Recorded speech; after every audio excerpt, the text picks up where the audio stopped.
ሁለት ሰዎችን በምሳሌ ላሳያችሁ ነው። ዛሬ አዶናይ በሂስቶሪው ላይ የጻፈውን ነገር ተመልክታችሁታል አይደለ? ከዚህ በኋላ ከዚህ አፕ ጋር መስራቴን አቁም ያለው የሚል እንግዲህ መልእክት እዚህ ጋር ጽፏል፣ አጠር ባለ ወይ ማለት ነው። ነገር ግን ይሄ ሰው ይሄንን ከማለቱ በፊት ግን ወደዚህ አፕ ብዙ ሰዎችን ሲጠራ በምን አይነት መንገድ ነበር የሚጠራው? የተለያዩ ቪዲዮዎችን በመስራት ነበር። ይሄ ሰው ስለ አፑ ብቻ ሳይሆን ሁልጊዜም ቢሆን በቀን 5 እና ከ10 በላይ ቪዲዮ በየቀኑ የሚለቅ ሰው ይህንን ጉዳይ ግን አብራርቶ ለመናገር ሲሆን ግን ሂስቶሪው ላይ ብቻ ነው የለጠፈው።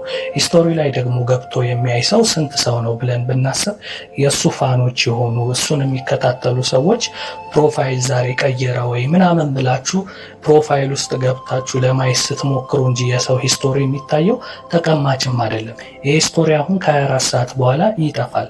እንደገና ይህንን ነገር ለመመልከት እዚህ ሂስቶሪ የነካ ሰው ነው ይህንን የሚመለከተው።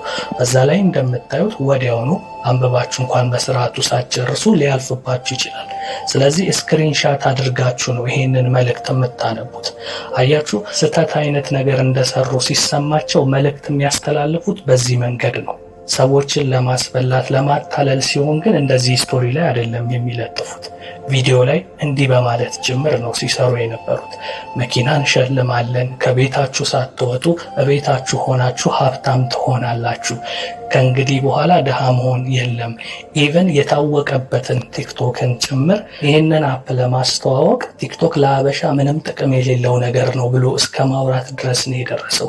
ይሄ ማለት እናንተን ለማስመጥ ሲሞክሩ እንዲህ ያሉ ሰዎች ምን ብለው ነው የሚያወራችሁ? ቅድም ያልኳችሁ መሬት ያልወረደ በአይን የማይታይ የማይጨበጥ አይነት ነገር ለእናንተ ይነግሯችኋል ማለት ነው። እስኪ ይህንን አፕ ምን ብሎ ሲያስተዋውቅ ነበር የሚለውን እስኪ በቪዲዮ በተወሰነ መንገድ እንመልከት።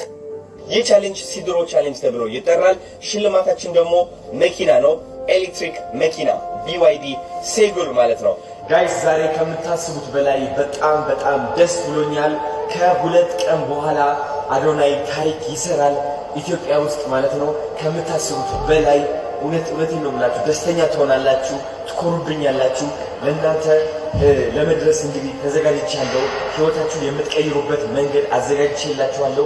እናንተ ቤታችሁ ውስጥ ሆናችሁ ህይወታችሁ ኢንጆይ እያደረጋችሁ ህይወታችሁ የምትቀይሩበት ተአምረኛ የሆነ ገቢ የምታገኙበት ሁሉ እውነቴን ነው የምላችሁ። እኔ ማመን አቅቶኛል ይህ እድል በማግኘቴ እዚህ ደረጃ በመድረሴ ከራሴ አልፌ የእናንተ ህይወት መቀየር መቻሌ እውነቴን ነው የምላችሁ ትልቅ ደስታ ይሰማል።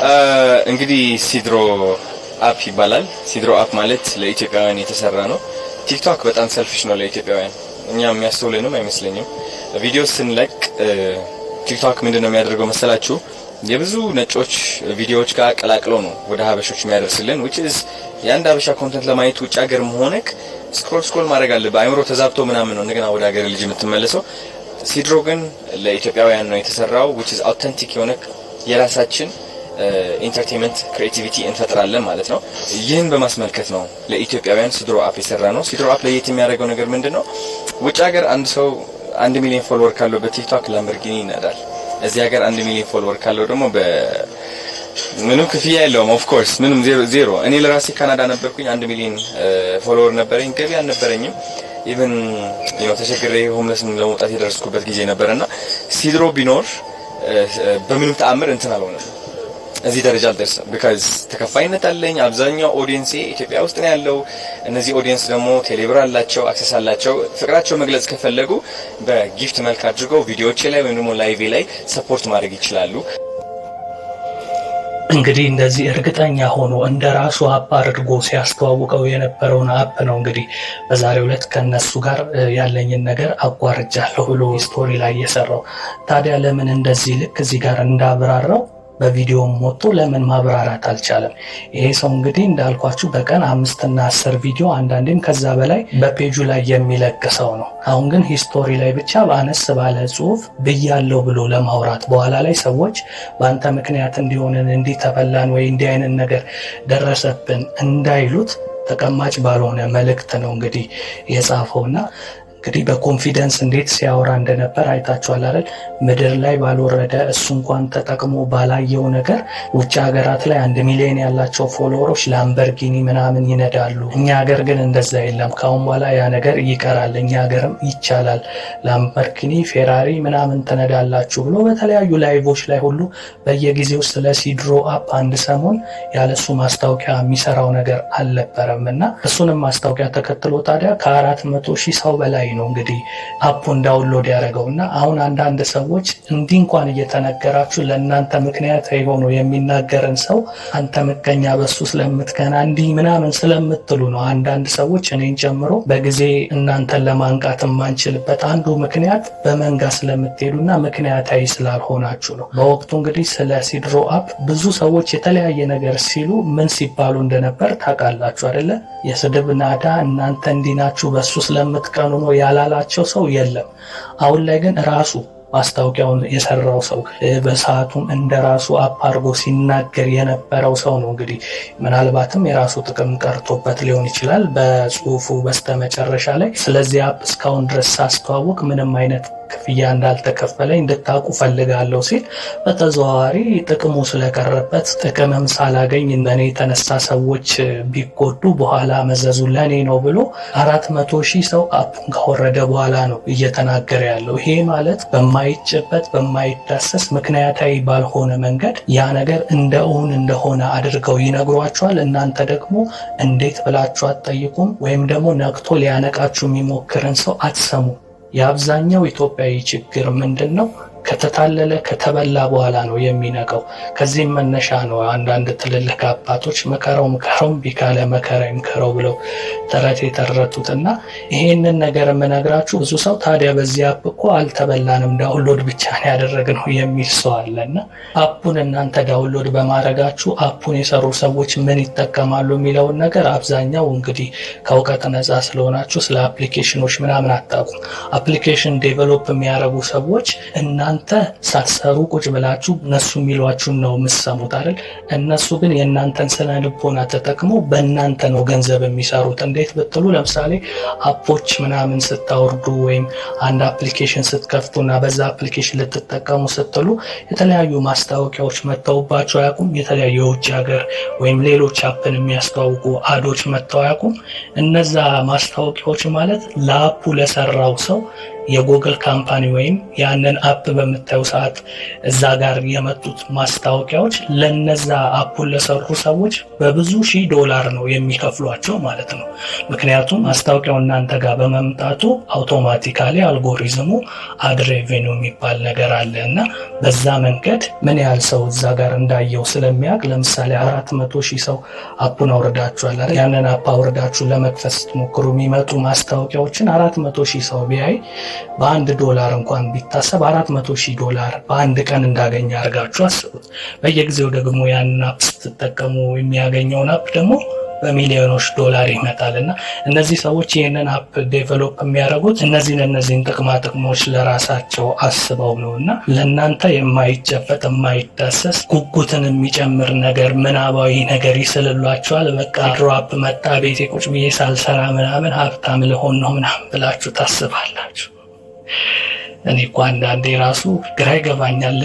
ልናገርልና ብዙ ነገር እንደው ተናግሬ ደግሞ የሚሰማኝም የለም በሚለው እስኪ ውጪን እንኳን ሰምተው ከተረዱ ይበቃል በሚል ላልፈ ሞክራለሁ እንጂ ብትሰሙኝ ብዙ ነገር ዲቴል እነግራችኋለሁ። ግን ትንሹ ነገር ያልገባችሁ ብዙ ነገር በነግራችሁ ሊገባችሁ ስለማይችል ትንሹ ከገባችሁ ራሱ በቂ ነው የሚለውን ለማስረዳት ያህል ነው። ሰዎች አሁንም ይሄንን ነገር እኛ እኮ አልተጎዳንም በቃ እሱ አቋርጫለሁ አለ ምናምን ልትሉ ትችላላችሁ። አሁን ላይ እሱ ያቋረጠበት ምክንያት ብዙ ገላምንቶች ሊኖሩ ይችላሉ። እሱ ራሱ ነው የሚያውቀው። ነገር ግን እኔ ልናገር የፈለግኩት ባልተያዘ ባልተጨበጠ መንገድ ግን እናንተን ለመነገጃ ግን አስጥቷቸዋል የሚለውን ወይም ኩክ አድርጓቸዋል፣ አስበልጧቸዋል ማለት ይቻላል። እሱ አሁን ይህንን ይበል እንጂ እኮ 400,000 ሰው አፑን አወረደ ማለት እኮ ቀላል ቁጥር አይደለም። ኦልሬዲ እሱ ከሰዎቹ ጋር በገባው ነገር ያስቀሩበት ጥቅም ምናምን ኖሮ ይሄንን ባይናገር ኖሮ እኮ ይሄውላ ህዝብ እኮ ለተለያየ ችግር ይወድቅ ነበር ማለት ነው። እና በአጭሩ መለላችሁ ፈልጌ ነው እዚህ ጋር መጥተው የማይጨበጥ የማይዳሰስ ነገር ነግረዋችሁ በአቋራጭ ገንዘብ ታገኛላችሁ፣ ሀብታም ትሆናላችሁ ሲሏችሁ እየተጣለላችሁ ገንዘብ የምትበሉ ሰዎች ባካችሁ ምናችሁን እንደሚያማችሁ ባላቅም ሳይሰራ የሚገኝ ገንዘብ የለምና ገንዘብም ታገኛላችሁ ሲሏችሁ ራሳችሁን ቆም ብላችሁ አስቡ። እነዛ ሰዎች ኤንጂኦ ናቸው፣ እርዳታ ሰጪ ድርጅቶች ናቸው። እነሱ ሳይጠቀሙ እናንተን ለመጥቀም እና እናንተን ሚሊዮነር ለማድረግ የሚመጡት በምን ምክንያት ነው ብላችሁ ራሳችሁን ልትጠይቁ ይገባል። ብዙ ሰዎች በውስጥ መስመር የሚልኩልኛሉ። በተለይ በታዋቂ ባለሀብት በሚባሉ ሰዎች እነ ፍራውል እነ ወልደ ጊዮርጊስ ምናምን በሚባሉ ሰዎች ተበላን ብለው የሚመጡ አሉ። በእነሱ ስም የሚያጭበረብሩ እንዳሉ ሁሉ እነሱም ደግሞ በራሳቸው መንገድ በተለይ ደግሞ ወልደ ጊዮርጊስ የሚባለው ሰውዬ እንግዲህ በውስጥ ለውስጥ YBS ነው ምናምን በሚባል ካምፓኒው በኩል 1 ሚሊዮን ብር ላስገባ ሰው በየወሩ 100,000 ብር እሰጣለሁ ብሎ በሚሊዮን የሚቆጠሩ ሰዎች እንግዲህ ለዛ ሰው ገቢ አድርገውለት አሁን ላይ በፔጁ ላይ በጽሁፍ የሆነ ነገር ስላጋጠመኝ ለተወሰኑ ጊዜያት የለውም ቢል የተጻፈውን ኮሜንት እንዳለ እዚህ ጋር ተመልከቱ። በቃ እኔ እንደውም የገረመኝ ይሄ ሁሉ ሰው ነው እንዴ ተበላው እስክል ድረስ ማለት ነው። ቆጥራችሁ አትጨርሱትም። ይሄ ኮሜንት የጻፈው ህዝብ ነው። እንግዲህ ኮሜንት ሳይጽፍ ደግሞ ቤቱ ቁጭ ያለውን ሰው ደግሞ ቤት ይቁጠረውና እያንዳንዱ የሚለው ሰው አታለህን ከሆነ በዚህ ምክንያት 100,000 የሚቆጠር ኢትዮጵያዊ ራሱን እንደሚያጠፋ አወቅ ምናምን ብሎ የተለያየ አይነት ጽሁፎች ኮሜንቶች ነው የጻፉት። እንዳለ ግን ስጋት ውስጥ እንዳሉ ነው። ይሄ ሁሉ ህዝብ የምታዩት ታዲያ ምንድነው በአቋራጭ ሀብታም ለመሆንና ለመበልጸግ ካለው ጉጉት የተነሳ በትንሹ ያስገቡት ብር የሚገርማችሁ 500,000 400,000 ነው ትንሹ። 1 ሚሊዮን 10 ሚሊዮን 5 ሚሊዮንም ያስገባ ሰው አለ። ይታያችሁ ቅድም እንዳልኳችሁ በአቋራጭ ሀብታም ለመሆንና ያልሰራችሁበትን ገንዘብ ለማግኘት ያላችሁን ጉጉት ተጠቅመው እነሱ በእናንተ ገንዘብ ሚሊዮነር ይሆናሉ። እናንተ ግን ያላደገ አነስተኛ አስተሳሰብና ሜንታሊቲ ስላላችሁ ለነሱ ገንዘባችሁን ሰጣችሁ አየር ላይ ሜዳ ላይ የምትቀሩ ብዙ ሰዎች አላችሁ። እንደው እዚህ ጋር ለሱ የሰጣችሁትን ገንዘብ እኮ በራሳችሁ መንገድ ብትሰሩበት እኮ በትክክለኛው መንገድ በጉልበታችሁ በእውቀታችሁ ተጠቅማችሁ እኮ ሀብታም መሆን ትችላላችሁ። ነገር ግን በአቋራጭ ሀብታም ለመሆን ግን የቆጡን አውርድ ብላ የበብቷን ጣለች አይነት ሰው ነው እየሆናችሁ ያላችሁት። አሁን ስለዚህ ሰው ጉዳይ አሁን ታበርሲሳ አስቀድሞ ለማልቀስ ተዘጋጁ፣ ለማንባት ተዘጋጁ ሲል እንዴ ብሎ ቪዲዮ ሰርቶ ነበር። እቺን ቪዲዮ በተወሰነ መንገድ እንያት እስኪ። ምን ብያችሁ ነበረ? እንባችሁን ቆጥቡ። ቀጣይ የምታለቅሱ ሰዎችን ላስታውሳችሁ። ረቂቅ ትሬዲንግም ሆነ YBS ሱፐርማርኬት ላይ እንዲሁም ሌሎች ድርጅቶች ላይ ብር አስገብታችሁ በየ6 ወሩ ገንዘብ ይወልድልናል ብላችሁ ከዛሬ 2 ዓመት ጀምሮ ሰዎች እነዚህ ድርጅቶች ጤነኛ ድርጅቶች አይደሉም። እንባ እንደ ትንቢት ነበር ተነግራችሁ ነበር። በቅርብ ጊዜ ደግሞ አሁን ያሳየኋችሁን ቪዲዮ ፖስቼላችሁ ነበር። ቢያንስ እንባችሁን ቆጥቡ። ይሄው ደረሰ።